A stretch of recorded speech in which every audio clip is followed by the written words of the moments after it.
የአውሮፓ ሻምፒዮንስ ሊግን ማሳካት ችለዋል ማለት ነው።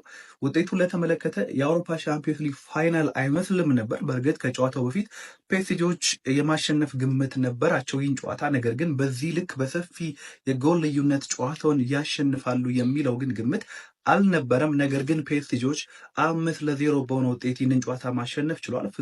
ፍጹም የበላይነት በዚህ ጨዋታ ላይ መውሰድ ችለዋል ማለት ነው።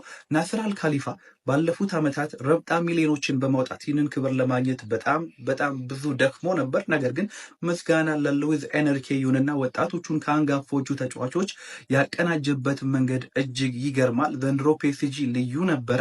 በሊጋም እንደዚሁ ሻምፒዮን መሆን ችሏል። በሻምፒዮንስ ሊግም እንደዚሁ ክብር ማሳካት ችሏል ማለት ነው። ኮፓ ዴ ፍራንስንም እንደዚሁ ማሳካት ችሏል ማለት ነው። 3 ዋንጫዎችን ነው ዘንድሮ ሉዊስ ኤንሪኬ ማሳካት እየቻለው ማለት ነው። ዘንድሮ ፒኤስጂ ይህንን ክብር ማግኘታቸው የሚገባቸው እንደሆነ በርካቶች እየተናገሩ ይገኛሉ።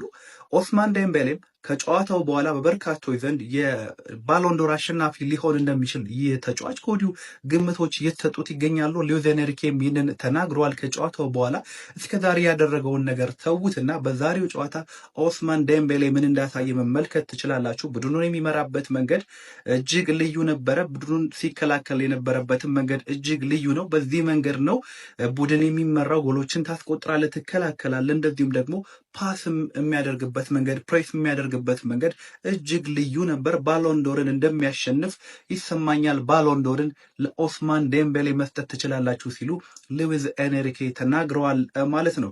የቀድሞ ተጫዋቻቸው ኪሊያን ምባፔም እንደዚሁ ለፒኤስጂዎች የእንኳን ደስ አላችሁ መልእክት ልኮላቸዋል። በመጨረሻም ታላቁ ቀን መጥቷል ሲል ኪሊያን ምባፔ ደስታውን በመግለጽ ለፒኤስጂዎች የእንኳን ደስ አላችሁ መልእክት ልኳል ማለት ነው። እርሶስ ስለ ፒኤስጂ የዘንድሮ ፐርፎርማንስ ምን ይላሉ? ኮመንት ላይ ሀሳባችሁን አጋሩ።